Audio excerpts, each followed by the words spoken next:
جی السلام علیکم to all of you. کہ جیسا کہ آپ سے ذکر کیا تھا کہ آج سر محبوب صاحب ہمارے ساتھ ہوں گے، تو حسب وعدہ سر جو ہیں وہ تشریف لا چکے ہیں. سر کے تعارف کے حوالے سے میں یہ بتا دوں کہ سر چیئرمین ہیں department of history and Pakistan study university of the Punjab, اور سر نے پوسٹ ڈاکٹریٹ کیا ہے آکسفورڈ یونیورسٹی سے. تو سر میں اپنی آڈینس کی طرف سے آپ کو ویلکم کرتا ہوں اور السلام علیکم کہتا ہوں. سر جی وعلیکم السلام، بہت شکریہ رائے شبیر احمد صاحب، آپ نے یہ اپرچونٹی پرووائڈ کی کہ میں آپ کی آڈینس کے ساتھ انٹریکٹ ہو سکوں اور آپ کے موضوع کی مناسبت سے سوالوں کے جواب دے سکوں. Thank you sir. سر پہلا سوال ہے کہ پارلیمنٹ کیا ہوتی ہے، اس کو بنانے کے کیا مقاصد تھے، اس کا تاریخی پس منظر کیا ہے؟ جی دیکھیں، پارلیمنٹ جو ہے یہ ایک جب سے یہ ماڈرن ڈیموکریسی کا کانسیپٹ آیا ہے، سب سے امپورٹنٹ انسٹیٹیوشن کنسیڈر کیا جاتا ہے پوری دنیا میں. اور پارلیمنٹ کے حوالے سے یہ کہا جاتا ہے کہ اگر پارلیمنٹ یہ فیصلہ کر لے کہ اس وقت دن ہے یا صبح ہے اور اس کے اوپر لیجسلیشن کر لے تو پھر سب کو ماننا پڑے گا. اور پھر یہ بھی کہا جاتا ہے کہ جو پارلیمنٹ ہے یہ مدر انسٹیٹیوشن ہے، اور پھر اس کے ذریعے باقی تمام انسٹیٹیوشن جو ہیں وہ اپنی اسٹرینتھ پکڑتے ہیں، اپنی کانسٹیٹیوشنلی پاورز پکڑتے ہیں. So we can say the parliament is the most fundamental and important institution in modern concept of democracy. لیکن ہمارے ہاں یہ ہے کہ اسکالرز نے پارلیمنٹ کے اوپر بہت کم دھیان دیا اور اس اہم ادارے کو بہت ہی کم توجہ دی گئی، اور اس کی کہانی جو ہے وہ ہم نے اپنی عوام کو، اپنے دوستوں کو، اپنے اسٹوڈنٹس کو، اپنی آڈینس کو نہیں سنائی، جس کی وجہ سے ہمارے پارلیمنٹیرینز کے حوالے سے بھی اور ہماری پارلیمنٹ کے حوالے سے بھی بہت سارے ابہام جو ہیں وہ مختلف لوگوں کے ذہنوں میں ہیں. آپ نے یہ سوال پوچھا کہ پارلیمنٹ ہوتی کیا ہے اور اس کا اوریجن کیا ہے، اس کی ڈیولپمنٹ کیا ہے. تو بطور تاریخ کے طالب علم میں یہ سمجھتا ہوں کہ اگر اس کے تہذیبی ارتقاء کی بات کی جائے تو جیسے جیسے اس کرۂ ارض پر انسان آیا، اس کی جو انسانی ضرورتیں تھیں وہ بڑھیں. آپ کو پتہ ہے کہ پھر قبائل بنے، اور قبائل کے بعد پھر قبائل چیفز بنے، اور وہ جو ذمہ داری لگاتے تھے ایک نومیڈک سوسائٹی میں کہ یہ گروہ جو ہے وہ لکڑیاں لے آئے، یہ جو ہے یہ آگ لے آئے، یہ پانی لے آئے، یہ کام کر رہے. اور اس کے بعد پھر یہ جو قبائلی چیفز تھے، ان کے بعد پھر مناکس کا کنسیپٹ آ گیا. جو مناکس تھے انہوں نے اپنے ہاتھ میں ایک طرح سے ڈنڈا پکڑ لیا اور کہا کہ جو میں کہتا ہوں وہی ٹھیک ہے. اور وہ جو ایک مشاورت کا کنسیپٹ تھا یا ایک ڈیموکریٹک نارمس کی بات تھی وہ قدرے مان پڑ گئی. پھر آپ کو پتہ ہے کہ وہ میگنا کارٹا کی کہانی کہ جس طرح انسانی حقوق مانگے گئے، پھر انقلاب فرانس کی بات، اور پھر جو شہریت کا کنسیپٹ ہے. لیکن اگر ہم اس ٹرم کی بات کریں کہ یہ جو ورڈ پارلیمنٹ ہے یہ کب شروع ہوا، کہاں سے آیا، اس کی کیا بیک گراؤنڈ ہے، تو ورڈ پارلیمنٹ جو ہے یہ ایک فرانسیسی ورڈ ہے جس کا اوریجن پارلر ہے، جس کو ہم کہتے ہیں to talk, to discuss, to debate. تو 1236 میں یہ ٹرم فرسٹ ٹائم 1236 میں یہ ٹرم فرسٹ ٹائم یوز کی گئی. اور اس وقت اس کا مطلب تھا to event, to arrange an event. ایک طرح سے یہ اوکیجنلی ہوتا تھا، اور جو ابتدائی کچھ عرصہ تو یہ ایک ایونٹ کے طور پر، ایک اوکیجن کے طور پر لیا جاتا تھا، اور اس کا مطلب انسٹیٹیوشن نہیں تھا. لیکن with the passage of time یہ پھر جیسے جیسے بات آگے بڑھی، اس میں جو منور کی مرضی تھی اس کے مطابق ایک ایونٹ ارینج کیا جاتا تھا. لیکن بعد میں پھر ظاہر ہے کہ اس کے اندر ڈیولپمنٹ ہونا شروع ہوئی 1278 میں، یعنی کہ ایک آفیشیل ریکارڈ کیپنگ کا کنسیپٹ شروع ہوا جس کو ہم رولز آف پارلیمنٹ کہتے ہیں. اس کے بعد 1327 کے قریب یہ اس کے اندر کچھ عوامی نمائندے بھی شامل کیے گئے، اور پارلیمنٹ جو تھی اس کی ایک طرح سے 3 جہتیں بن گئی. ایک وہ منارک ہوتا تھا، دوسری طرف لارڈز ہوتے تھے، اور تیسری طرف سے کامنرز کو بھی شامل کیا گیا. تو یہ تینوں مل کر پھر ایک طرح سے ایک اوکیجن ارینج کرتے تھے یا ایونٹ ارینج کرتے تھے. پھر 1376 میں اس کے اندر ایک طرح سے جو اسپیکر کا کانسیپٹ ہے وہ ایمرج ہوا، اور وہ جو کامنرز تھے ان کا جو اسپوکس مین ہوتا تھا، جو منارک کے سامنے جا کر ان کی بات کرتا تھا، اس کو پھر اسپیکر کا نام دیا گیا. اور سر پیٹر جو تھے وہ پہلے اسپیکر ایک طرح سے سمجھ جاتے ہیں. پھر 15ویں اور 16ویں صدی کے اندر اس کے اندر مزید ڈیولپمنٹس آئیں اور اس کا ارتقاء آگے بڑھا، اور 1530 میں ایک طرح سے اس کے اندر جو گورنمنٹ کے، حکومت کے مختلف شعبے تھے وہ ڈیبیٹ ہونا شروع ہو گئے. دوسرا میں یہ بھی بتا دوں کہ اگر ہم اس ادارے کی بات کریں تو یہ کانسیپٹ اس سے بہت پہلے کا ہے، بہت پرانا ہے. انڈس سویلائزیشن کی بات کریں یا جو دوسری تہذیبیں تھیں ان کے اندر ایک طرح سے پنچایت کا کانسیپٹ، تو اس کو بھی ہم پارلیمنٹ کا ادارہ کہہ سکتے ہیں. اب آ جاتے ہیں ہم ہندوستان کی طرف، کلونیل ایرا کی طرف، کہ اس میں یہ ادارہ کیسے مرج ہوا. تو اس میں ایک سنگ میل، جو امپورٹنٹ سنگ میل تھا، وہ 1833 کا چارٹر ایکٹ تھا. اس ایکٹ کے تحت یہاں پر ایک طرح سے بہت لمیٹڈ لیول پر ایک طرح سے پارلیمنٹ کے ادارے کو متعارف کروایا گیا. پھر 1861 کا وہ جو گورنر جنرل کی کونسل کا کنسیپٹ ہے وہ ہمیں پتہ ہے. جنگ آزادی کے بعد انہوں نے کس طرح یہاں کے لوکلس کو، اس میں سر سید کا بھی ذکر آپ کو ملے گا، پھر آگے چل کر باقی انڈینس کا بھی. 1892 میں محدود پیمانے پر اس میں ایک طرح سے لوکلس کو انوالو کر کے یہ ادارہ تشکیل دیا گیا. پھر وہ سارے ایکٹ آ جاتے ہیں 1909 کا، 1919 کا، آگے جو ریفارمز آتی ہیں، وہ جو آئینی کمیشنز یہاں پر آ کر بات کرتے ہیں، اور پھر 1935 کا. اس طرح یہ ادارہ اپنے ایک تاریخی ارتقائی عمل کے ذریعے ہم تک پہنچا. اور پھر ہم نے چونکہ انگریزوں سے ایک طرح سے یہ سارے ادارے مستعار لیے، تو آج ہمارے ہاں بھی وہی Westminster concept of parliament ہے. یہ تو ہے جی اس کی تاریخ. ٹھیک ہوگا سر. پاکستان کی پہلی پارلیمنٹ کس طرح سے وجود میں آئی اور اس کی کیا کارکردگی رہی اور اس کو کیوں ختم کر دیا گیا؟ سر یہ بہت کامن سوال ہے جو مجھے بچوں کی طرف سے آیا ہے. جی بہت واقعی اہم سوال ہے. دیکھیں پاکستان کی جو پہلی پارلیمنٹ ہے، جیسے میں نے آپ کو عرض کیا کہ وہ تو 1946 کے انتخابات کے نتیجے میں جو اس وقت اراکین منتخب ہوئے تھے وہ بھی ڈیوائیڈ ہو گئے، اور پھر پاکستان کی پہلی پارلیمنٹ وجود میں آ گئی. اور ہمیں کتابوں میں اس کا ذکر ملتا ہے کہ اس کے پہلے ممبرز جو تھے وہ 69 تھے، پھر مزید 10 لوگوں کو نمائندگی دی گئی اور 79 تک یہ پہنچ گیا. لیکن بہت کم لوگوں کو یہ پتہ ہے، جو ابھی میں بات کرنے لگا ہوں، بہت کم اسٹوڈنٹس کو یہ پتہ ہے کہ پاکستان کی جو پارلیمنٹ ہے یہ پاکستان سے بڑی ہے عمر کے لحاظ سے. بالکل. پاکستان 14 اگست 1947 کو قائم ہوتا ہے، لیکن پاکستان کی جو پارلیمنٹ ہے یہ 10 اگست 1947 کو قائم ہوتی ہے. 4 دن پہلے اس کا قیام عمل میں آتا ہے. اور یہ جو 10 اگست ہے، اس دن ایک طرح سے ہم پارلیمانی طور پر اپنا وجود قائم کرتے ہیں. اور سندھ اسمبلی کی عمارت میں، بہت امپورٹنٹ، سندھ اسمبلی کی عمارت میں سر جوگندر ناتھ منڈل کی صدارت میں پاکستان کی پارلیمنٹ کا پہلا اجلاس ہوتا ہے. اور سر جوگندر ناتھ منڈل کا جو نام ہے یہ لیاقت علی خان تجویز کرتے ہیں، اور پھر خواجہ ناظم الدین اس کی تائید کرتے ہیں. اور ان کی سربراہی میں جو پہلا اہم کام ہوتا ہے وہ اسمبلی کے رولز آف بزنس بنائے جاتے ہیں پہلے دن کی کارروائی میں. اور پھر اگلے دن 11 اگست کو پتہ ہے آپ کو کہ ان رولز کے تحت وہ کینڈیڈیٹ سے نامینیشنز پیپر انوائٹ کرتے ہیں کہ اس اسمبلی کے مستقل صدر یا اسپیکر کے لیے درخواستیں دی جائیں. تو یہ بڑا انٹرسٹنگ ہے کہ 7 اپلیکیشنز آتی ہیں، اور وہ 7 کی 7 جو ہیں وہ ایک کینڈیڈیٹ کی ہیں، اور وہ تھے قائد اعظم محمد علی جناح. مختلف لوگوں نے ان کو نامزد کیا، مختلف لوگوں نے ان کے نام کی تائید کی، اور وہ بلا مقابلہ اسمبلی کے پہلے صدر منتخب ہو جاتے ہیں. اسی طرح 11 اگست کو جو ایک اور اہم کام ہوتا ہے اس پارلیمنٹ کے اندر، وہ قائد اعظم رحمۃ اللہ علیہ کی وہ شہرا آفاق تقریر ہے، جس کا ذکر ہم اپنی ڈیبیٹس میں کرتے ہیں، اور اس کو آگے چل کر ہم ڈسکس بھی کریں گے کہ اس کا کیا امپیکٹ ہے. لیکن ابھی میں سرسری سے یہ بتا دوں.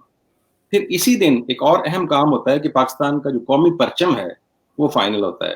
لیاقت علی خان وہ اسمبلی میں پرچم لہرا کر اس کی منظوری لیتے ہیں، اور پھر یہ 11 اگست گزر جاتا ہے. 12 اگست کو بڑا اہم کام ہوتا ہے رائے صاحب پاکستان کی پہلی پارلیمنٹ میں. یہ سارا کچھ پاکستان کے قیام سے پہلے ہو رہا ہے. ٹھیک ہو گیا. وہی ہوتا ہے کہ قائد اعظم رحمۃ اللہ علیہ ایک کمیٹی تشکیل دیتے ہیں جو ہے بنیادی انسانی حقوق کی کمیٹی. اور یہ جو بنیادی انسانی حقوق کی کمیٹی ہے اس کی سربراہی خود قائد اعظم اپنے پاس رکھتے ہیں. اور اس سے اندازہ ہوتا ہے کہ وہ پاکستان کے اندر جو انسانی حقوق ہیں ان کو کتنی اہمیت دینے والے تھے. اور 15 رکنی اس کمیٹی کے اندر 10 اراکین جو ہیں وہ حکومت کی طرف سے لیے جاتے ہیں، 5 اراکین جو ہیں وہ اپوزیشن کی نمائندگی کرتے ہیں. اور اس میں حالانکہ اپوزیشن اس وقت بہت چھوٹی تھی، ظاہر 2 ہی پارٹیاں تھیں، مسلم لیگ تھی اور کانگریس تھی، لیکن قائد اعظم نے ان کو 1/3 نمائندگی دی اس امپورٹنٹ کمیٹی کے اندر. اور پھر ظاہر ہے کہ ایک اور کام جو 12 اگست کو ہوتا ہے وہ یہ ہوتا ہے کہ قائد اعظم جو تھے لیاقت علی خان نے ایک قرارداد پیش کی کہ 15 اگست 1947 کے بعد پاکستان کی جتنی بھی آفیشیل کورسپونڈنس ہوگی، خط و خطابت ہوگی، ان میں لفظ محمد علی جناح کی بجائے قائد اعظم استعمال کیا جائے. یہ کام بھی 12 اگست کو ایک قرارداد کے ذریعے ہم کرتے ہیں. اور پھر 14 اگست کو اس کا اجلاس ہوتا ہے، اور 14 اگست کے دن آپ کو پتہ ہے کہ ٹرانسفر آف پاور ہوتی ہے، اور ہندوستان کے جو وائسرائے تھے لارڈ ماؤنٹ بیٹن وہ یہاں تشریف لاتے ہیں اور وہ تقریر کرتے ہیں، اور وہ اپنی تقریر میں کہتے ہیں کہ جی مجھے امید ہے کہ اس نئی مملکت میں جب قانون سازی کی جائے گی تو اس قانون سازی میں جلال الدین اکبر کے نظریات کو مشعل راہ بنایا جائے گا. لیکن اس کے جواب میں جب قائد اعظم رحمۃ اللہ علیہ نے اپنی گفتگو کی تو انہوں نے کہا کہ آپ اکبر کی بات کرتے ہیں، ہم تو آج سے 1300-1400 سال پہلے یہ ساری چیزیں اپنے آقا حضرت محمد صلی اللہ علیہ وسلم سے ڈریگ کریں گے، اور انہوں نے جو بتا دی ہیں وہ ہم اپنے فیوچر کانسٹیٹیوشن میں لے کر آئیں گے. تو اس طرح یہ 4 دن کی جو ہے پہلا سیشن مکمل ہو جاتا ہے. اچھا، اب آپ نے اس کا دوسرا حصہ جو ہے کہ اس کی کارکردگی کیا رہی جو پہلی پارلیمنٹ. جی جی دیکھیں، بات یہ ہے کہ پاکستان کی پارلیمنٹ جب بنی، اور بطور پارلیمنٹری ہسٹری کے اسٹوڈنٹ ہونے کے ناطے میں نے تھوڑا سا انڈین پارلیمنٹ کی ڈیبیٹس کو بھی دیکھا جب وہ بن رہی تھی 11, 12, 13, 14 اگست، اور پاکستان کی اسمبلی کی ڈیبیٹس کو بھی دیکھا. اور آپ کے بچے جو اسٹوڈنٹس ہیں ہمارے جو سن رہے ہیں وہ براہ راست خود بھی دیکھ سکتے ہیں، یہ نیشنل اسمبلی کی ویب سائٹ پر یہ ساری ڈیبیٹس اویلیبل ہیں. انڈیا کی پارلیمنٹ جب یہ سارا بہت بڑا ایونٹ تھا کہ جنوبی ایشیا کے اندر ایک طرح سے 2 آزاد ملک وجود میں آ رہے تھے، لیکن انڈین پارلیمنٹ کی اگر ڈیبیٹس دیکھیں، ان کو کھول کر تھوڑا سا ایکسپلور کریں تو وہاں پر ایک روٹین کی ایکٹیویٹی نظر آتی ہے. وہاں پر پارلیمنٹ کے اندر جو اس سے پہلے کا بزنس چلتا آ رہا ہے، جو کاروائی ہوتی آ رہی ہے، اسی کے اندر یہ ساری. لیکن پاکستان کی پارلیمنٹ کے اندر ایک آپ کو افراتفری نظر آئے گی، یہاں پر تھوڑی سی ہلچل، کوئی انریسٹ، کوئی اس طرح کی شور شرابہ نظر آئے گا. ظاہر ہے کہ ہمارے جو یہ پارلیمنٹری سیٹ اپ تھا یہ نیا تھا، اور وہ ان کا ایک پہلے سے چلتا آ رہا تھا. لیکن اس کے باوجود پاکستان کی جو پہلی پارلیمنٹ ہے اس نے کیا کیا وہ میں آپ کو بتا دوں. ظاہر ہے کہ 12 مارچ 1949 کو اس نے قرارداد مقاصد منظور کی. اس قرارداد مقاصد کے اوپر بھی بڑے سوالات ہیں. اس میں ہم نے کیا کیا، کیوں کیا، ہونا چاہیے تھا، نہیں ہونا چاہیے تھا. جو فنڈامنٹلسٹ ہیں ان کی اپنی ایک رائے ہے، جو لبرل ہیں ان کی اپنی ایک رائے ہے. لیکن اس سب کے باوجود میں یہ کہنا چاہتا ہوں کہ پارلیمنٹ کے کریڈٹ میں یہ بات ہے کہ 12 مارچ 1949 کو انہوں نے یہ کیا. لیکن پھر آپ دیکھیں کہ پہلے خواجہ ناظم الدین کو برطرف کر دیا گیا، اور پھر اس کے بعد پہلی پارلیمنٹ کو ختم کر دیا. 16 اپریل 1953 کو خواجہ ناظم الدین کو گھر بھیج دیا گیا، اور پھر 24 اکتوبر 1954 کو پہلی پارلیمنٹ کو. لیکن اس کے باوجود وہ بیسک پرنسپل کمیٹی بنتی ہے، وہ ایک رپورٹ لے کر آتے ہیں، اس پر ریئیکشن ہوتا ہے، پھر وہ دوسری رپورٹ آتی ہے. لیکن یہ سلسلہ چل رہا تھا. اگر تھوڑا سا ٹائم اس کو مل جاتا تو ظاہر ہے کہ یہ پہلی پارلیمنٹ جو تھی یہ اس کو کانسٹیٹیوشن کو بنا دیتی. لیکن دوسری پارلیمنٹ نے بھی قانون سازی اور آئین سازی کا کام پہلی پارلیمنٹ کے اس بنائے ہوئے فریم ورک پر ہی کیا. اس کے باوجود اگر ہم نومیریکلی دیکھیں تو پہلی پارلیمنٹ نے اس مختصر عرصے میں 283 امپورٹنٹ بلز جو تھے وہ منظور کیے. ٹھیک ہے، تو یہ ایک بہت نومیریکلی امپورٹنٹ ہے. لیکن ظاہر ہے کہ اس وقت اور بھی بہت سارے مسائل تھے. مثال کے طور پر سب سے جو بڑا مسئلہ تھا وہ آئین سازی تھا. ٹھیک ہے، ہمارے پاس اپنا آئین نہیں تھا. ہندوستان نے تو 1949 میں اپنا آئین بنا لیا، ٹھیک ہے، لیکن ہمارا آئین نہیں تھا. ہم نے کوشش کی، اگرچہ ہماری پہلی اسمبلی میں پڑھے لکھے لوگ تھے، 2 وائس چانسلر تھے، 5 PhD ڈاکٹر تھے پہلی اسمبلی کے اندر. ڈاکٹر اشتیاق حسین قریشی تھے، ڈاکٹر عمر حیات تھے، وہ جو خاتون تھیں وہ بھی ڈاکٹر تھیں، سوروردی. لیکن اس کے باوجود ہم نے ایک کانسٹیٹیوشنل ایکسپرٹ ہائر کیا، رابرٹ ڈارسٹن. وہ ایک برٹش قانون دان تھا، اس کو ہم نے ہائر کیا کہ آپ ہمیں آئین سازی میں ہیلپ آؤٹ کریں. اچھا, اب میں نے جب ہندوستان گیا اپنے پی ایچ ڈی کے سلسلے میں نے وہاں پر جو برٹش ہائی کمشنرز کی رپورٹ تھیں وہ پڑھی دیکھی. اس میں مجھے ایک بڑی دلچسپ بات نظر آئی, وہ میں آپ کے اسٹوڈنٹس اور آپ کے ناظرین تک پہنچانا چاہتا ہوں کہ ہماری جو یہ اسمبلی کی انکیپیبلٹی تھی اس حوالے سے کہ وہ خود آئین سازی نہیں کر سکتی تھی, انہوں نے ایک تو بندہ ہائر کیا. اب جو بیسک پرنسپلز کمیٹی کی رپورٹس ہوتی تھیں اور وہاں جو ڈبیٹس چل رہی تھیں کہ آئین کیسا ہوگا, اس میں مذہب کا کیا رول ہوگا, کتنی نمائندگی کس حصے کو دی جائے گی, صوبائی خود مختاری کیا ہوگی, یہ ساری چیزیں, وہ جو ایکسپرٹ تھا وہ شام کو جا کر برٹش ہائی کمشنر کو رپورٹس دیتا تھا یہ ساری, اور برٹش ہائی کمشنر جو تھا وہ اپنی ساری جو رپورٹ ہوتی تھی وہ اپنی گورنمنٹ کو بھیجتا تھا, اور پھر برٹش گورنمنٹ جو تھی وہ پاکستانی حکومت کے ساتھ بات کرتی تھی کہ آپ ایسے نہیں ایسا آئین بنائیں. مثال کے طور پر وہ ایک حوالے سے جو پریشرائز کیا جاتا تھا کہ آپ کامن ویلتھ کا حصہ رہیں, ٹھیک ہے, تو اور بھی اس طرح کے کچھ وہ اقدام چاہتے تھے. تو پاکستان کے اندر آئین سازی میں جو تاخیر کی ایک وجہ ہے وہ یہ بھی ہے کہ ہمارا جو آئینی ایک طرح سے ایکسپرٹ تھا وہ ساری گفتگو لیک کرتا تھا, اور پھر اس کے نتیجے میں ایک بیرونی طاقت کے پاس یہ ساری گفتگو جاتی تھی اور وہ پھر پریشرائز کرتا تھا. تو یہ بھی ایک آئین سازی کے اندر تاخیر کی وجہ بنا. بہرحال اس سب کے باوجود میں یہ سمجھتا ہوں کہ اگر اس وقت پارلیمنٹ کو کام کرنے دیا جاتا تو وہ اپنے اس پرائم آبجیکٹ میں کامیاب ہو سکتی تھی. یہ تو ہے جناب آپ کے سوال. سر ایک اور سوال ہے اسی سے ملتا جلتا, بیسیکلی وہ ایک اعتراض ہے, اور وہ اعتراض یہ ہے, کہا جاتا ہے کہ قائد اعظم محمد علی جناح بہت بڑے لیڈر تھے, تو وہ کیوں نہ ایک کامیاب پارلیمانی نظام بنانے میں کامیاب نہیں ہوئے, اس پہ سر کیا روشنی ڈالیں گے؟ دیکھیں, اس سوال کا جواب دینے کے لیے ہمیں پہلے تو قائد اعظم رحمۃ اللہ علیہ کا اپنا جو پارلیمانی اور سیاسی اور جمہوری سفر ہے اس کو تھوڑا سا سمجھنا پڑے گا. قائد اعظم نے میں آپ کو بتاتا چلوں کہ قائد اعظم کا جو پارلیمنٹری ان کا ایک طرح سے ایکسپیرینس ہے وہ 39 ایئرس کا ہے, اور وہ ایک طویل عرصہ پارلیمنٹیرین رہے, اور مختلف پارلیمنٹس میں وہ اپنا بہت ہی وائبرنٹ, ایکٹیو اور ڈائنامک رول پلے کرتے رہے, اور 1910 میں وہ پہلی مرتبہ منتخب ہوتے ہیں, امپیریل لیجسلیٹو کونسل کے ممبر بنتے ہیں, اور وہ ایک آزاد ممبر تھے, ایشو ٹو ایشو بات کرتے تھے, پوائنٹ ٹو پوائنٹ بات کرتے تھے.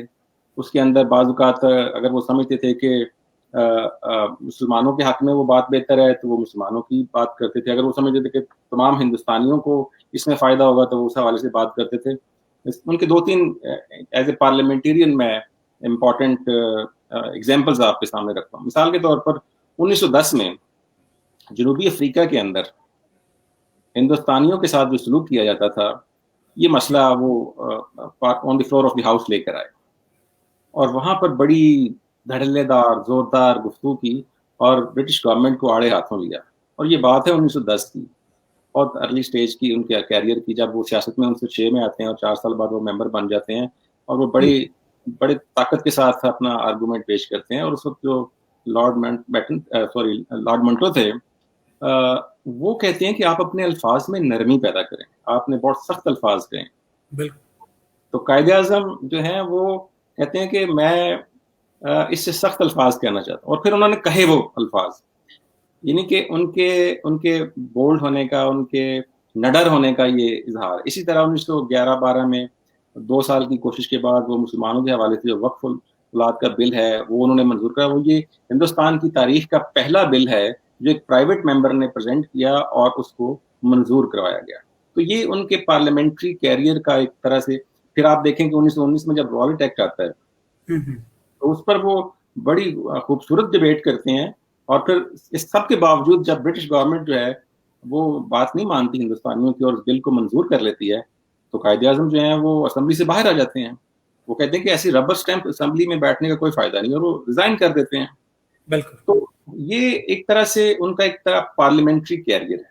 ٹھیک ہے, اب جب پاکستان بن گیا, آپ کا سوال یہ کہ انہوں نے پاکستان کی پارلیمنٹ کو مضبوط کرنے کے لیے کیا کیا.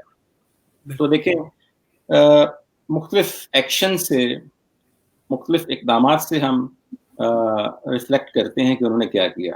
مثال کے طور پر جیسے میں نے ابھی آپ کے پچھلے سوال کے جواب میں کہا کہ 10 اگست 1947 کو جب پاکستان کی پارلیمنٹ کا پہلا اجلاس ہوتا ہے تو پہلے اجلاس کی صدارت کس نے کی؟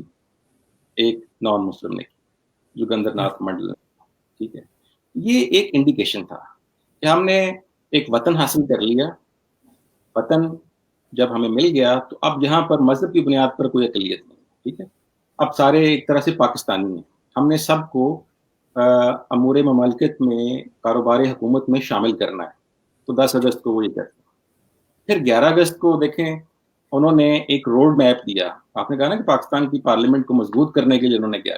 تو 11 اگست اسپیچ ہے، یہ ایک طرح سے کلیئر انڈیکیشن اور ریفلیکشن ہے ان نظریات کی، ان اقدامات کی کہ انہوں نے پاکستان کے لیے کیا کیا. دیکھیں ہمیں یہ سب کچھ تو بتایا جاتا ہے کہ ان کی تقریر کا ایک حصہ لے کر کہ آپ آزاد ہیں اپنی مذہبی عبادت گاہوں میں جانے کے لیے، لیکن جو اصل چیز ہے جس کو ہائی لائٹ کرنے کی ضرورت ہے وہ انہوں نے پاکستان کے پارلیمانی اداروں کی امپورٹنس کی بات کی اس پہلی تقریر میں. انہوں نے کہا جی پارلیمنٹ بہت ہی مقتدر ادارہ ہے، بہت امپورٹنٹ ادارہ ہے، اور یہ آگے چل کر تمام پالیسی سازی کرے گا. یہ قائد اعظم کی اسپیچ کا اوریجنل اگر آپ دیکھیں، یہ بھی ایک المیہ ہے کہ قائد اعظم کی اسپیچ کی جو آڈیو اور ویڈیو ریکارڈنگ ہے وہ ہمارے آرکائیوز میں نہیں ہے. ٹھیک ہے، اور جب یہ اسپیچ کی گئی، یہ ویسے سرے راہ میں بتاتا چلوں اگرچہ یہ باتیں میرا خیال ہے دوستوں کو پتہ ہوں گی.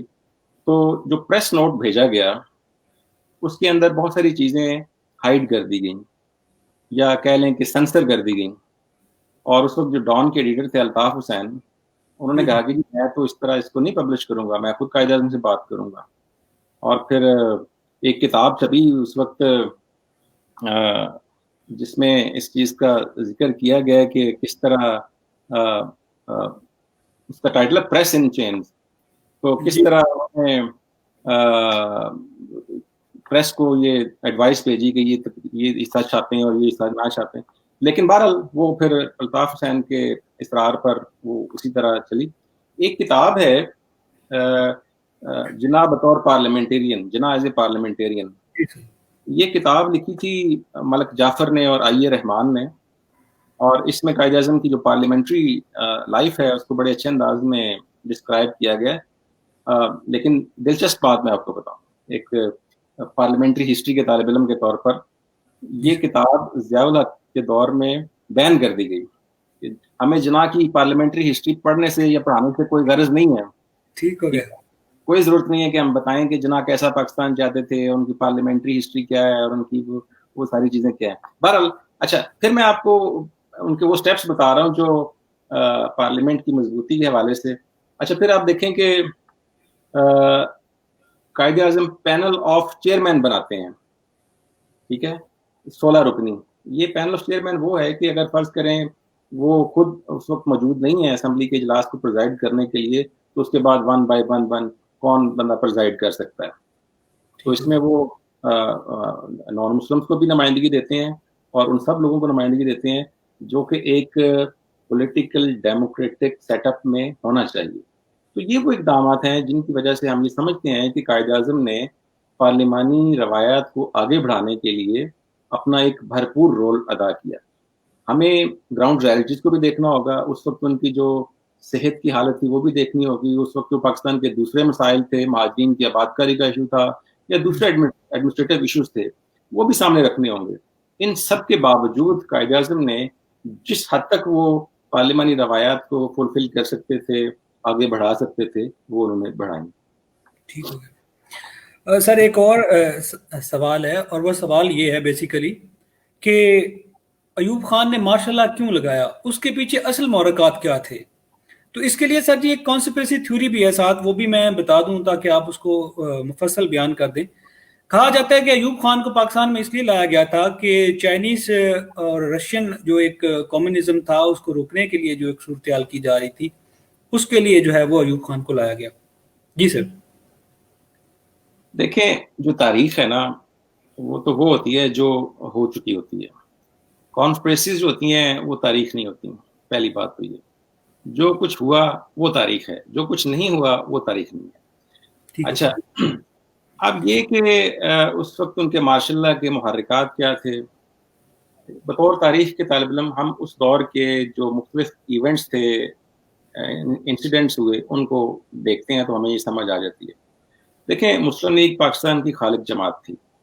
اس نے ظاہر ہے کہ ایک بہت لمبی سٹرگل کی پاکستان کو قائم کرنے کے لیے, پاکستان کو وجود میں لانے کے لیے, آزادی کے لیے. لیکن جیسے پاکستان بن گیا تو مسلم لیگ دن بدن اپنی عوامی مقبولیت کھوتی چلی گئی. اس کی کئی وجوہات تھیں. مثال کے طور پر اسمبلی کے اندر جو ایک ڈسینٹ وائس تھی, اس کو مسلم لیگ ایکسیپٹ نہیں کرتے تھے. لیاقت علی خان کے حوالے سے بھی یہ کہا جاتا ہے کہ وہ اس کو اچھا نہیں سمجھتے تھے کہ ان کو کوئی ان کے خلاف آواز اٹھائے. پاکستان مسلم لیگ کے خلاف آواز اٹھانا یا حکومت کے اقدامات کے خلاف آواز اٹھانا, وہ پاکستان کی آواز, پاکستان کے خلاف آواز سمجھتے تھے یا اسٹیٹ کے خلاف سمجھتے تھے. یہ ایک بڑا ہی بنیادی نقطہ تھا کہ حکومت کی مخالفت کرنا اور چیز ہے, مسلم لیگ کی مخالفت کرنا اور چیز ہے, اور پاکستان کی مخالفت کرنا ایک اور چیز ہے. لیکن اس کو ٹیگ کر دیا گیا کہ جو حکومت یا مسلم لیگ کی مخالفت کرے گا اس کا مطلب یہ ہے کہ وہ پاکستان کا مخالف ہے. ایسی بات ہے, ٹھیک ہے. اس کی ریفلیکشن آپ کو نظر آئے گی اس وقت جو صوبائی انتخابات ہوئے. ایک تو انہوں نے جو پاکستان کے قومی انتخابات تھے وہ نہیں کروائے, دوسری طرف ہندوستان دیکھ لیں, انہوں نے اپنے آئین بنانے کے بعد انتخابات کروائے اور ایک فریش مینڈیٹ لے کر اپنے جمہوری اور آئینی سفر کو آگے بڑھایا. لیکن ہمارے ہاں کبھی ایک وجہ سے کبھی دوسری وجہ سے انتخابات التوا کا شکار ہوتے چلے گئے. اور 1954 میں جو ایسٹ بنگال میں انتخابات ہوئے, اس وقت وہ ایسٹ بنگال کہلاتا تھا. بعد میں جب ہمارا آئین بنا 56 کا تو ہم اسے ایسٹ پاکستان کہنا شروع ہو گئے. لیکن اس آئین سے بننے سے پہلے یہ آفیشلی ایسٹ بنگال ہی کہلاتا تھا.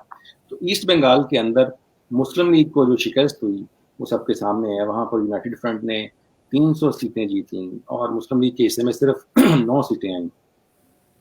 اور مسلم لیگ کے جو بڑے بڑے سرکردہ رہنما تھے, نور الامین جیسا وہاں کا وزیر اعلیٰ, وہ ایک اسٹوڈنٹ سے ہار گیا.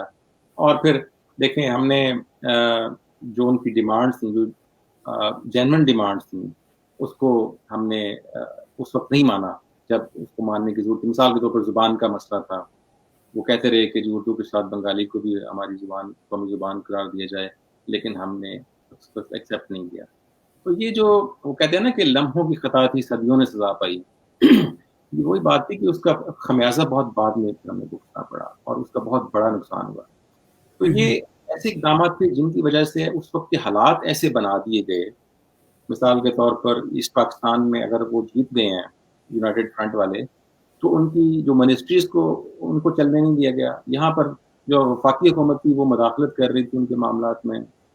وہاں پر ان کی جو صوبائی وزارتیں تھیں وہ آئے روز چینج ہونا شروع ہو گئیں. اسمبلی کے اندر لڑائی جھگڑے شروع ہو گئے, مار کٹائی شروع ہو گئی. اس حد تک ہوئی کہ وہ جو ڈپٹی اسپیکر تھے, غالباً شاہد ان کا نام تھا, وہ انتقال کر گئے. اور اس ساری صورتحال سے پھر فائدہ اٹھایا ایوب خان نے. اور پھر ایوب خان نے یہیں پر میں بات کرتا چلوں کہ جو اقتدار میں جب آئے تو انہوں نے پھر جو خود آئین دیا 1962 کا آئین, اس کی بھی ایک بڑی دلچسپ سٹوری ہے کہ وہ انہوں نے ایک ایسٹ پاکستان سے تعلق رکھنے والے جسٹس شہاب الدین کو یہ ذمہ داری سونپی تھی اور کہا تھا کہ آپ آئین بنا کر آئیں. انہوں نے کہا میں ایک صورت میں یہ ذمہ داری قبول کروں گا کہ اگر آپ اس کو پبلش کر دیں گے یا پبلک کر دیں گے, آپ ایکسیپٹ کرتے ہیں یا نہیں کرتے, لیکن اس کو آپ پبلک کر دیجیے. لیکن جب حکومت نے اناؤنس کیا کہ یہ 1962 کا آئین ہے تو وہ خود دیکھ کر حیران رہ گئے کہ انہوں نے جو چیزیں ریکمینڈ کی تھیں, جو تجویز کی ہوئی تھیں, وہ نہیں تھی. ٹھیک ہے, وہ تو غالباً منظور قادر نے یا ان کے ساتھیوں نے مل کر اس کو آل ٹوگیدر چینج کر دیا. اس پر پھر انہوں نے ایک پریس کانفرنس کی جیسے شہاب الدین صاحب نے, اور ستم ظریفی دیکھیے, آج تو سوشل میڈیا ہے, چیزیں باہر آ جاتی ہیں, لیکن اس وقت ان کی اس پریس کانفرنس کو کسی اخبار والے کو ضرورت نہیں تھی کہ وہ اگلے دن اخبار میں خبر شائع کر سکے کہ یہ جفر صاحب نے یہ بات کہی ہے. پھر کیا ہوا کہ ایوب خان کے انتقال کے بعد انہوں نے اپنی ایک بایوگرافی لکھی, ریکانسلیشن ری تھاٹس کے نام سے. اس میں یہ سارا واقعہ انہوں نے کوٹ کیا. اچھا تو یہ وہ حالات و محرکات تھے جن کی وجہ سے اس وقت جو ہے ایوب خان نے مارشل لا لگا دیا. اور پھر یہ 62 کے آئین کا ہم ذکر کر رہے ہیں, ایک اور نقطہ میرے ذہن میں آ رہا ہے کہ 1947 میں ابھی ہم شروع میں جو ذکر کر کے ہیں کہ قائد اعظم نے بنیادی انسانی حقوق کے لیے ایک کمیٹی بنائی, اس کمیٹی کی رپورٹ آئی, وہ رپورٹ 1956 کے آئین کا حصہ بنی. لیکن جب 1962 کا آئین بنا تو اس 62 کے آئین میں انسانی حقوق والا چیپٹر ہی نکال دیا گیا. ایوب خان نے آئین بنایا تو 62 کے آئین میں وہ انسانی حقوق کا چیپٹر شامل ہی نہیں کیا گیا. لیکن بعد میں جب اعتراض ہوا اور اس پر مختلف حلقوں سے آوازیں اٹھیں تو پھر آئین کے اندر جو پہلی ترمیم ہوئی 1962 کے آئین کے اندر وہ ترمیم یہی تھی کہ بنیادی انسانی حقوق کو شامل کیا جائے. اگرچہ آپ ڈنڈے کے زور سے ملک چلا رہے ہیں لیکن ڈاکومنٹس کے اندر تو انسانی حقوق ہونے چاہیے. بہرحال وہ پھر شامل ہوئے. اور پھر دلچسپی دیکھیے کہ جو تیسری اور چوتھی اسمبلی تھی یا پارلیمنٹ تھی پاکستان کی, یہ کسی آئین کے تحت وجود میں نہیں آئی تھی. ٹھیک ہے, کسی ایسے آئین کے تحت وجود نہیں آئی تھی جو کسی پارلیمنٹ نے بنایا ہو. اور پھر اسی طرح اس میں دیکھیے جو لیڈر آف دی ہاؤس تھا صبور خان, وہ پارلیمنٹ کا ممبر ہی نہیں تھا لیکن لیڈر آف دی تھا. پھر آپ دیکھیے کہ عام طور پر یہ ایک کنسیپٹ ہے کہ جو اسپیکر ہوتا ہے وہ ایک نیوٹرل شخص ہوتا ہے, غیر جانبدار ہوتا ہے. لیکن اس اسمبلی کا جو اسپیکر تھا جبار خان, وہ سر عام یہ کہتا تھا کہ ایوب خان جو ہے وہ پاکستان کے لیے ناگزیر ہیں اور ان کو تاحیات یہاں پر رہنا چاہیے. وہ پبلکلی یہ کہتا تھا, اس کی غیر جانبداری. پھر اس اسمبلی میں جو اپوزیشن لیڈر تھا ایوب خان کا بھائی تھا سردار بہادر خان. سو یہ ایک عجیب طرح کی تاریخ ہے جو ہماری پارلیمانی تاریخ ہے, اور اس میں ظاہر ہے کہ اس طرح کے سیاسی حالات میں ایوب خان کو یا غیر جمہوری قوتوں کو موقع ملتا ہے تو وہ اقتدار میں آتے ہیں. ٹھیک ہو سر, اگلا سوال یہ ہے کہ کیا ذوالفقار علی بھٹو پاکستان میں صحیح معنوں میں پارلیمنٹری سسٹم واپس لانے میں کامیاب ہوئے تھے, اور اس حوالے سے انہوں نے کیا کردار ادا کیا تھا؟ دیکھیں یہ جو ذوالفقار علی بھٹو ہے نا, ان کا جو ایرا ہے 1970 سے 77 تک, یہ پاکستان کی سیاسی اور پارلیمانی تاریخ کا انتہائی امپورٹنٹ ایرا ہے کئی حوالوں سے. اس کو بھٹوز ایئرز بھی کہتے ہیں. اس کی ایک اہمیت تو یہ ہے کہ ایک نیا پاکستان بنا, ایسٹ پاکستان الگ ہو گیا. جب بھٹو نے کام شروع کیا تو وہ ظاہر ہے کہ ویسٹ پاکستان کے پرائم منسٹر تھے. پھر جس اسمبلی کے الیکشن کے ذریعے یہ پارلیمنٹ بنی, اس اسمبلی کا الیکشن پاکستان ٹوٹنے سے پہلے ہوا تھا, اس کا اجلاس 1 سال 4 مہینے کے بعد ہوا. پھر اس ایرا کی امپورٹنس یہ ہے کہ اس اسمبلی نے پریزیڈینشل سسٹم کے تحت کام شروع کیا. ذوالفقار علی بھٹو پہلے پریزیڈنٹ تھے, سول چیف مارشل ایڈمنسٹریٹر بھی تھے, لیکن بعد میں وہ 73 کے آئین کے بعد پرائم منسٹر بن گئے. پھر اس اسمبلی نے وہ جو بائی کیمرل سے یونی کیمرل سے بائی کیمرل کی طرف آئی, ظاہر ہے 2 ایوان بنائے. تو یہ بہت امپورٹنٹ ٹائم فریم ہے پاکستان کی پارلیمانی تاریخ کے اندر. اب دیکھیں کن حالات میں پاکستان یہ بھٹو کام کر رہے تھے. ایسٹ پاکستان الگ ہو چکا تھا, ہمارے 80,000 سے زائد جو تھے وہ فوجی بھارت کے کنٹرول میں تھے, اور پاکستانی قوم ایک ڈیمورلائز سچویشن میں تھی.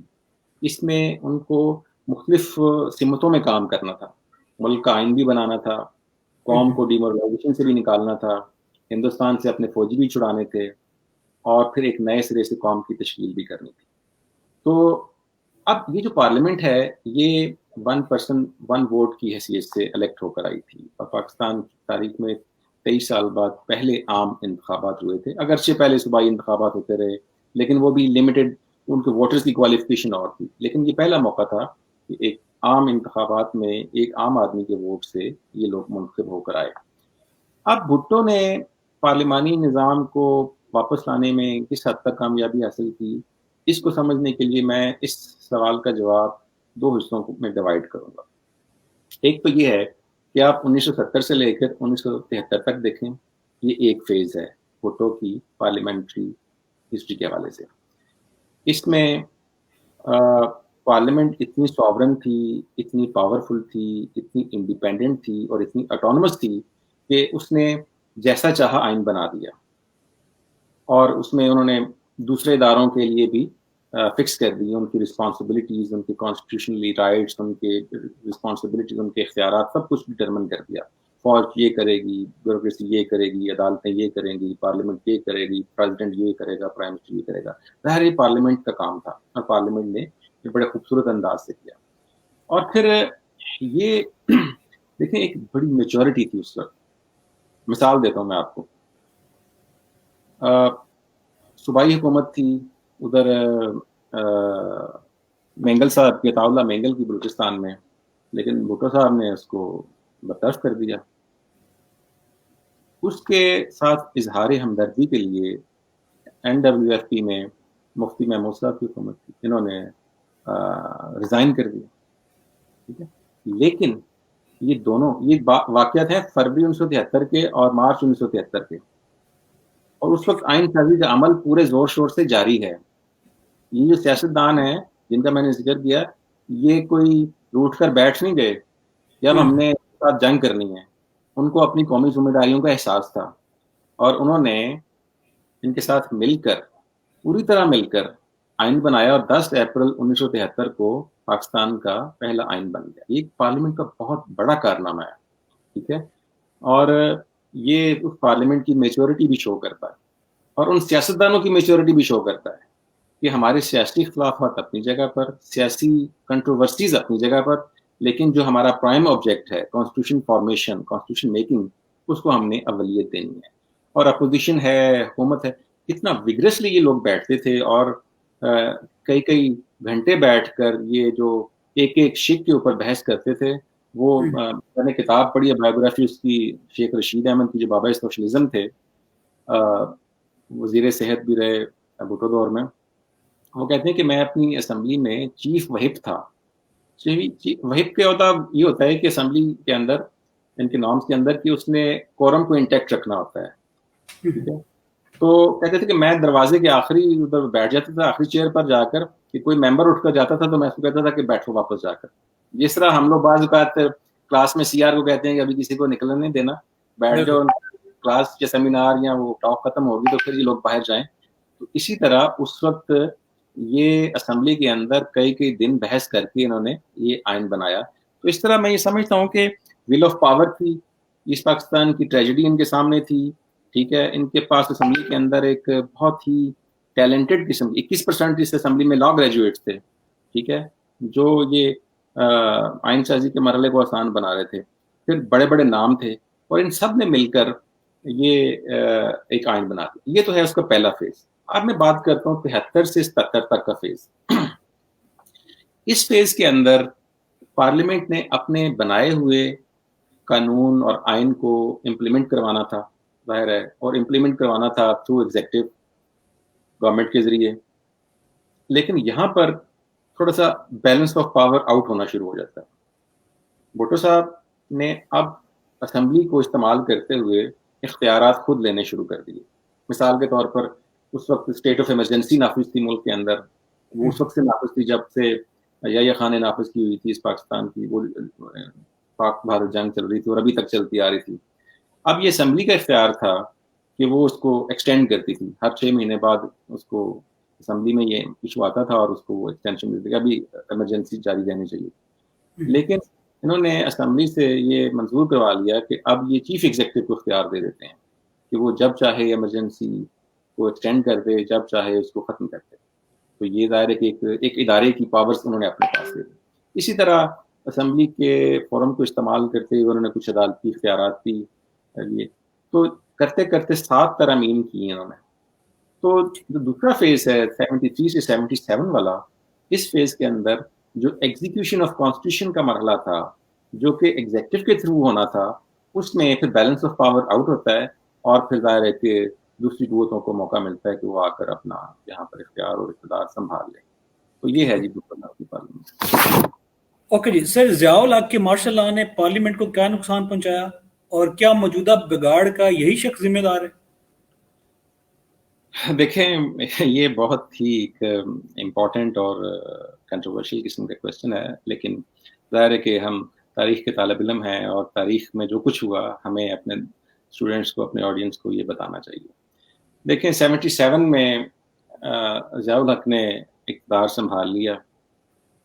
ظاہر ہے کہ اس کی اپنی ریزنز تھیں, لیکن جب اقتدار سنبھال لیا تو کئی سال یعنی کہ 1985 تک یہاں پر تمام جو جمہوری ادارے تھے, سیاسی جماعتیں تھیں, وہ سب ختم, ان پر بین, پابندیاں.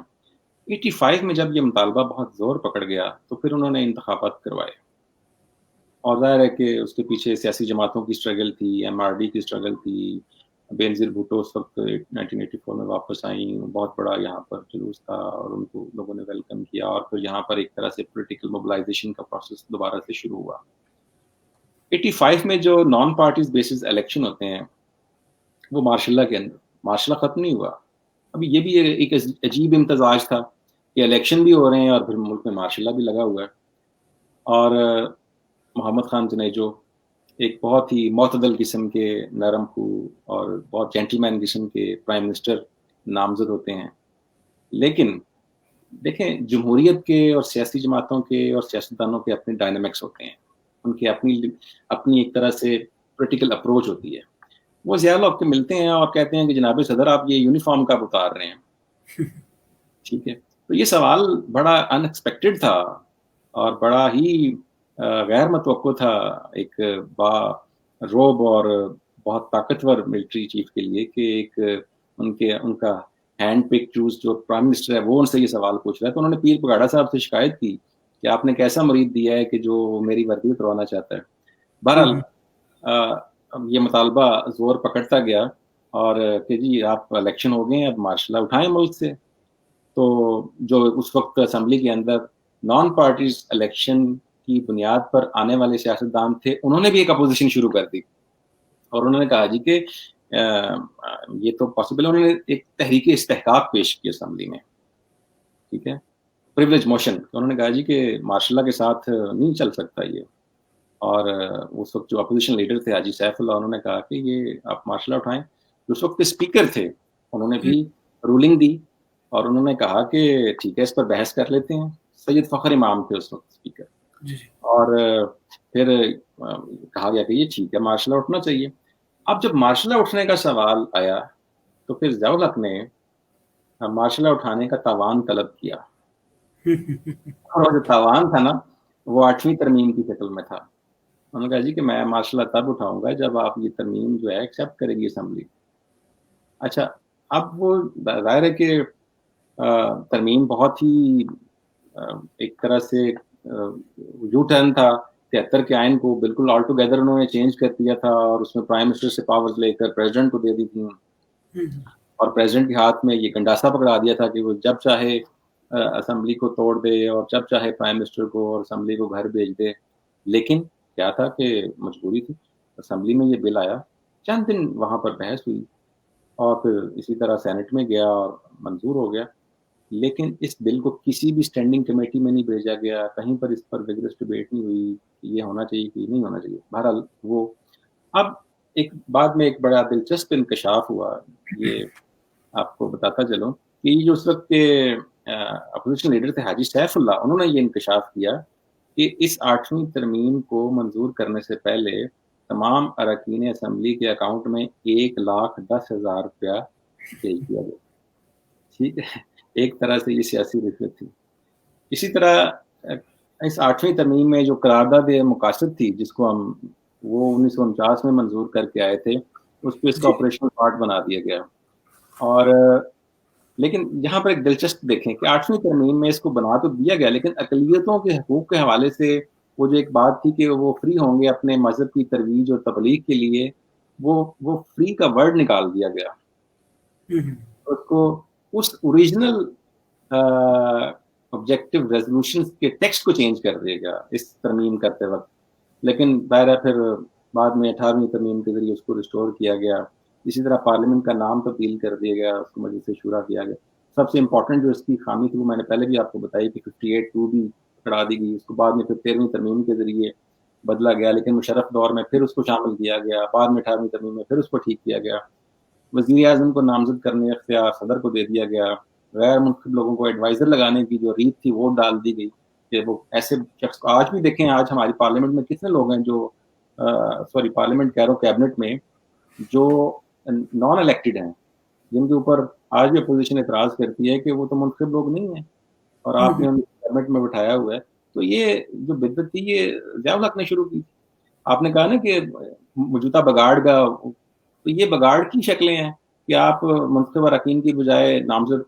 پھر اسی طرح ایک جو جمہوری سفر شروع ہوا 85 سے آنورڈ، وہ بڑا زگ زیگ اور بہت ہی ٹوٹ پھوٹ کا شکار، اور پارلیمانی نظام سے ہم صدارتی نظام کی طرف چل پڑے، اور وہ جو بیلنس آف پاور تھا وہ ٹلٹ ہو گیا ٹورڈز نان ڈیموکریٹک فورسز. تو یہ سارے بگاڑ کی ذمہ داری پھر اسی شخص پر عائد ہوتی ہے. تو یہ ہے سر ایک مت جو ہے وہ جو پارلیمنٹ کے خلاف قوتیں ہیں انہوں نے اڑائی ہوئی ہے بیسیکلی. وہ کہتے ہیں جی پارلیمنٹ کام کوئی نہیں کرتی. تو میرا سوال یہ ہے کہ ہماری پارلیمنٹ نے سر کون سے تاریخی ایسے فیصلے کیے ہیں جن کو آپ بتانا چاہیں گے؟ پہلی بات تو یہ ہے کہ پارلیمنٹ کو کام کب کرنے دیا گیا، ایک کاؤنٹر کویسچن ہے نا جی. جی جی سر. پارلیمنٹ کو آپ کام کرنے دیں گے تو وہ تاریخی فیصلے کرے گی نا.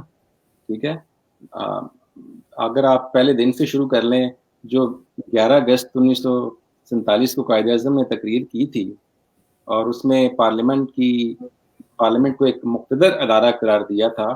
بعد میں جب مولوی تمیز الدین خان کا کیس کا جو فیصلہ آیا، اس میں اعلیٰ عدلیہ کی نظر میں قائد اعظم کی تقریر کا یہ حصہ جو تھا یہ غلطی تھا. یہ آن ریکارڈ ہے یہ چیزیں.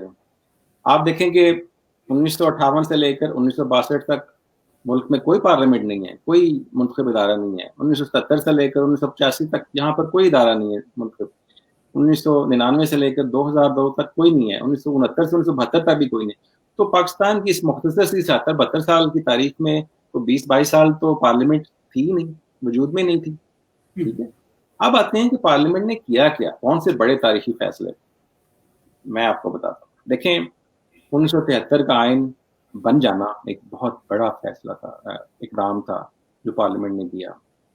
ٹھیک ہے، تمام جو ہماری فیڈرل اکائیاں تھیں، یونٹس تھے، ان سب کو ساتھ ملا کر پارلیمنٹ نے یہ اقدام کیا.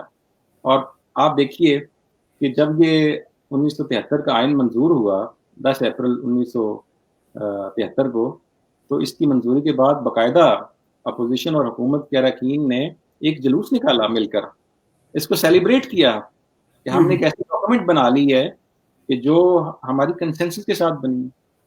ایک بہت بڑا فیصلہ تھا. دیکھیں نا، اس سے پہلے جو 2 جنرل گزرے ہیں انہوں نے تو جب تک وہ رہے تب تک ان کا آئین چلتا رہا، لیکن یہ آئین 47 سال سے چل رہا ہے.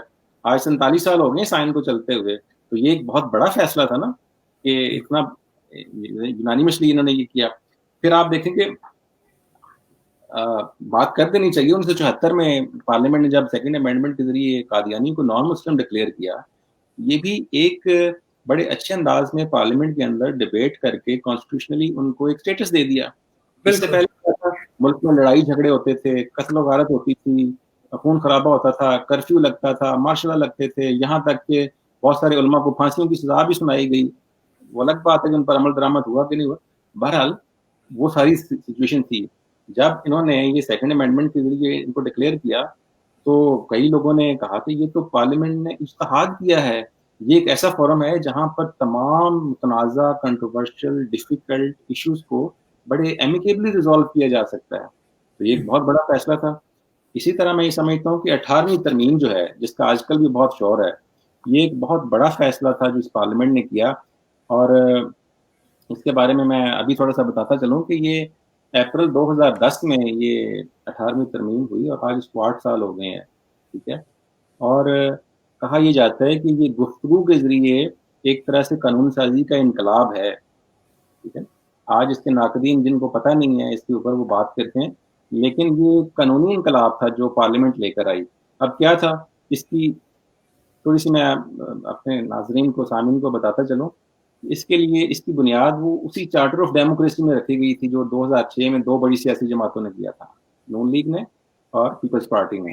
اور پھر بعد میں 2010 میں اس پر کام شروع ہوا اور پارلیمنٹ نے ایک 25 رکنی کمیٹی تشکیل دی.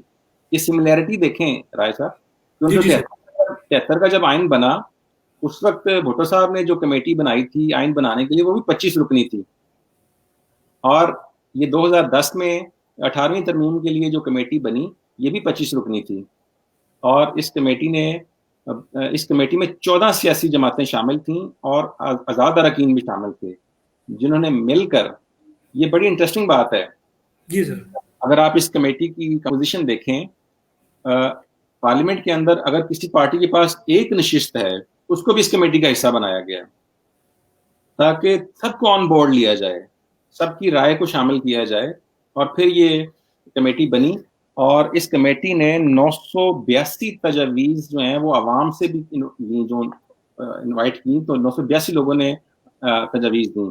اسی طرح 91 پرائیویٹ بل آئے اس کے اوپر کہ 18 ترمیم اگر آپ کرنے جا رہے ہیں تو یہ چیزیں ہونی چاہیے۔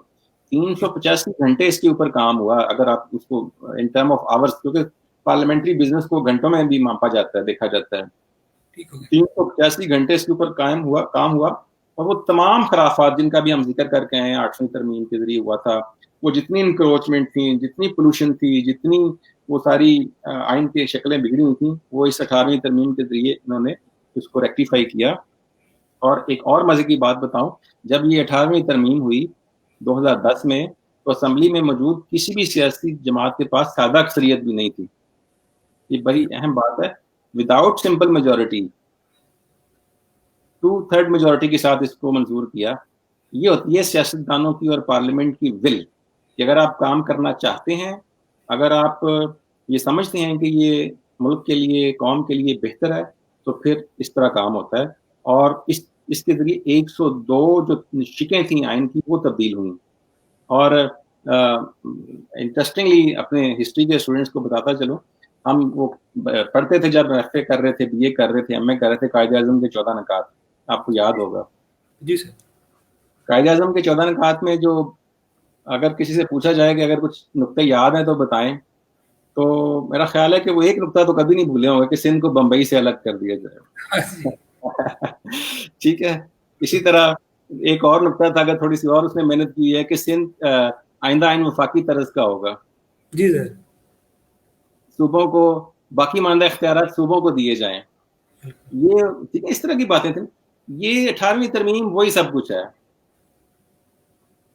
قائد اعظم، ابھی آپ نے پوچھا قائد اعظم نے پارلیمنٹری انسٹیٹیوشنز کو اسٹرینتھن کرنے کے لیے کیا کیا، تو یہ جو ان کی وہ 14 نکات تھے اس کی ریفلیکشن نظر آتی ہے 18ویں ترمیم کے۔ وفاق کو ظاہر ہے کہ وفاقی پارلیمانی نظام ہے تو صوبوں کو اختیارات دیے جائیں، ٹھیک ہے، اور جو باقی ماندہ کنکریٹ لسٹ کے جو باقی ماندہ، کچھ صوبوں کے اختیار ہوتے ہیں، کچھ مرکز کے ہوتے ہیں، کچھ وہ مشترک، تو وہ صوبوں کو اسٹرینتھن کیا گیا ہے۔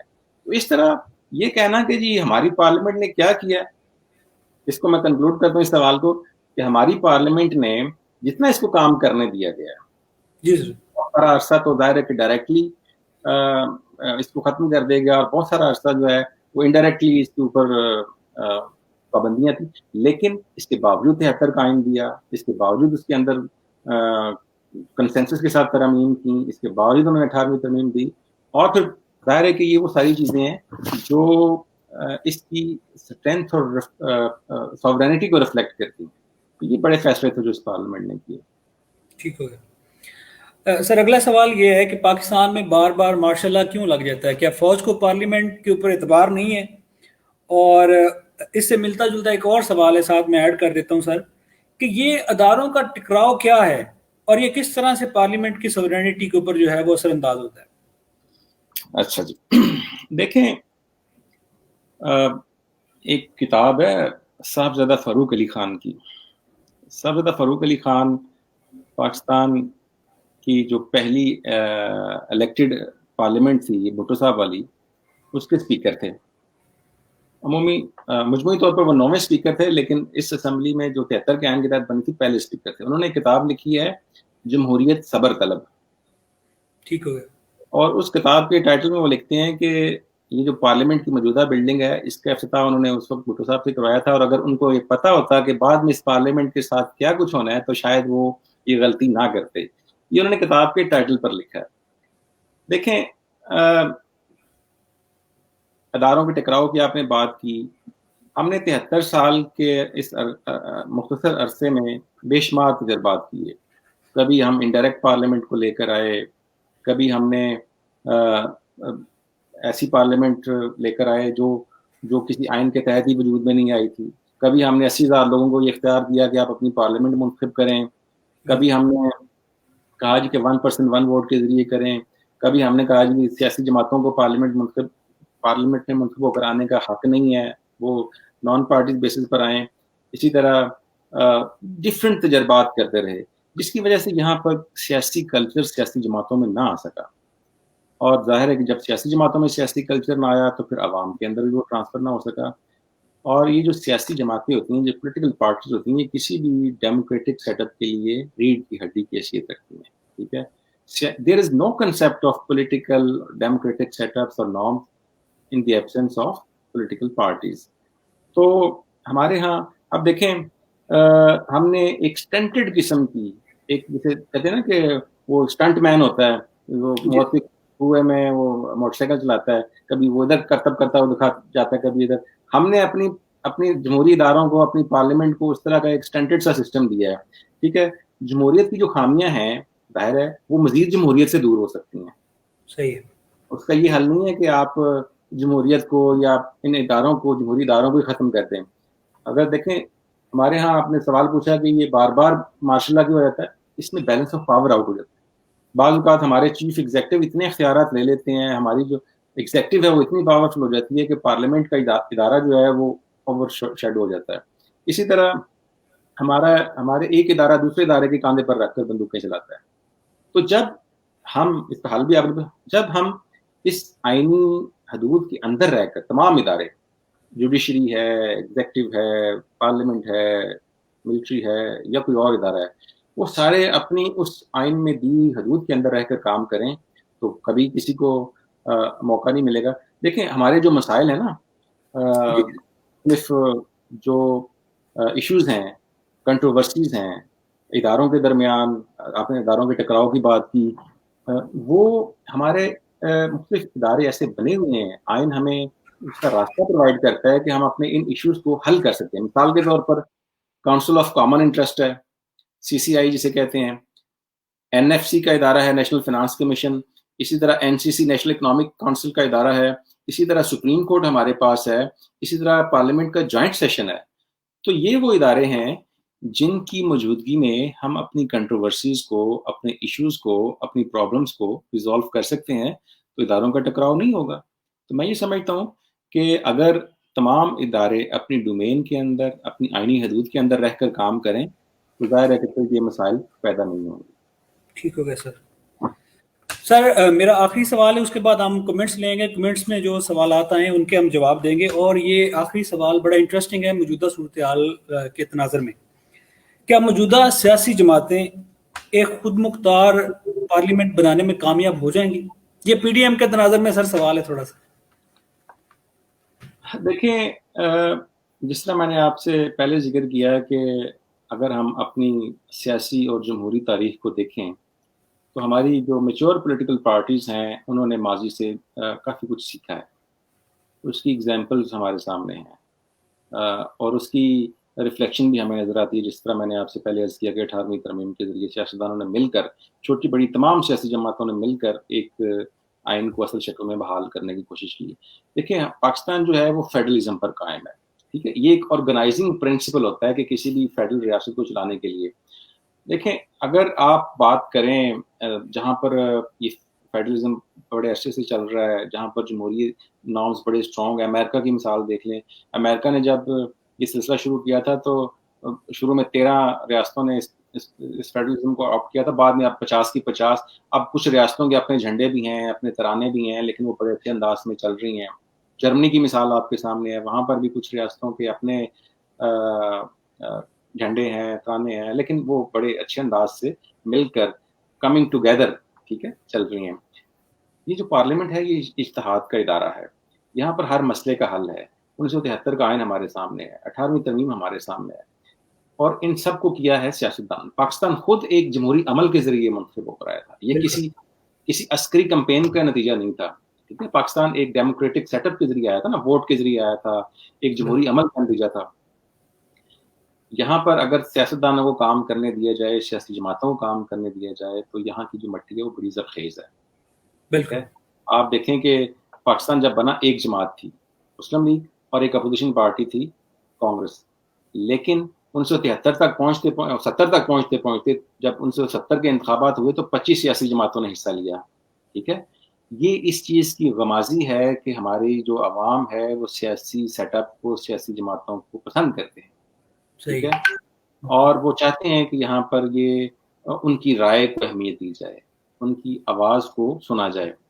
ٹھیک ہے, تو میں یہ سمجھتا ہوں کہ سیاسی جماعتیں کامیاب ہو سکتی ہیں اگر وہ مل بیٹھ کر اپنے نیشنل انٹرسٹ کو, جس طرح کہ وہ پہلے بھی کرتے ہیں, اس طرح ایک ڈیفائن کر لیں کہ یہ ہمارا قومی مفاد ہے اور اس کو ہم نے اچیو کرنا ہے, کیونکہ آخری حال جو ہے وہ سیاستدان اور پارلیمنٹ ہی ہے. میں اس حوالے سے بڑا ہوپ فل ہوں.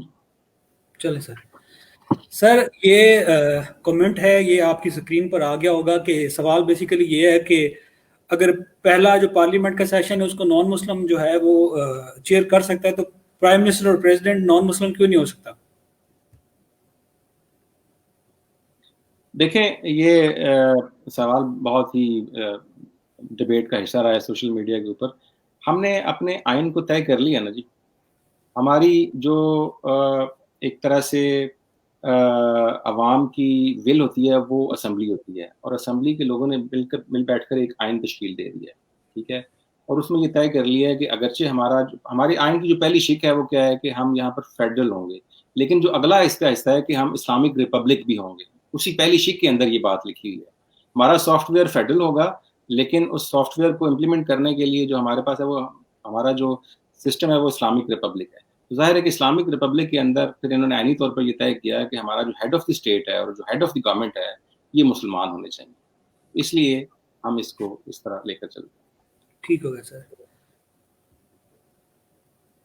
سر یہ سوال ہے کہ اگر قرارداد مقاصد قائد اعظم محمد علی جناح کے ہوتے ہوئے پیش کی جاتی تو کیا وہ اس کو قبول کرتے یا مسترد کرتے؟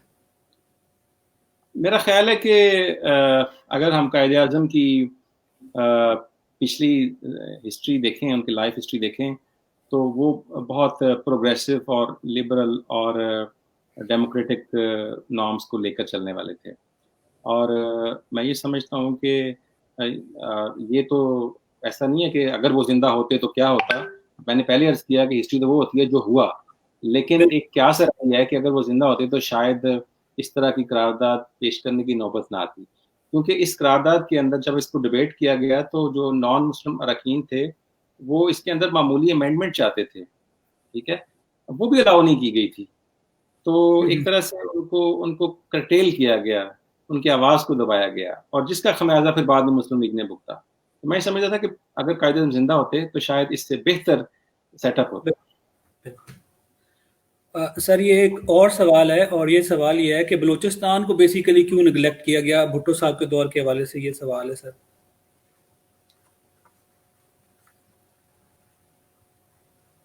دیکھیں, بھٹو صاحب نے کیسے نگلیکٹ کیا, جب بھٹو صاحب نے پارلیمنٹ کا ادارہ جو ایک اپر ہاؤس بنایا, اس میں آپ دیکھیں کہ تمام جو ہمارے صوبے تھے ان کو پوری نمائندگی دی گئی, اور پنجاب کی جتنی سیٹیں تھیں اپر ہاؤس میں اتنی ہی بلوچستان کی ہیں. ٹھیک ہے, اب یہ کچھ ذمہ داریاں سیاستدانوں کی, وہاں کے لوکل سیاستدانوں کی بھی بنتی ہیں. ٹھیک ہے, ان کو بھی یہ موقع ملنا چاہیے کہ وہ اپنے عوام کے لیے, اپنے لوگوں کے لیے اپنا رول پلے کر سکیں.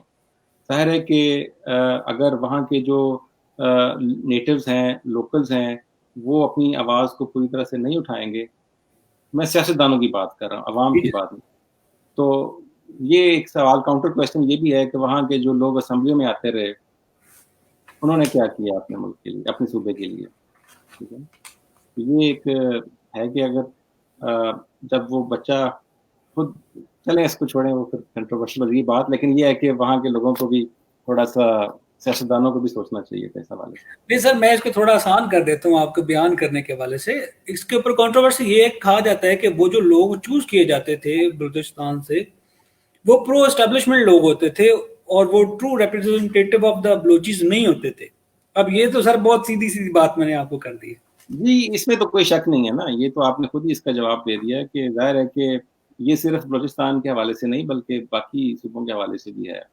تو آپ دیکھیں جو الیکٹیبلز ہیں. ظاہر ہے کہ یہاں پر آبادی زیادہ ہے, یہاں پر وسائل زیادہ اس حوالے سے ہے کہ لوگ پڑھے لکھے ہیں یا لوگوں کو موقع مل جاتے ہیں تو وہ اور طرح سے تھوڑا سا کرتے ہیں. وہاں پر ظاہر ہے کہ تعلیم کی کمی ہے اور وہ پسماندہ ہیں, تو ان کو اپنی بات آگے تک پہنچانے میں مشکلات آتی ہیں.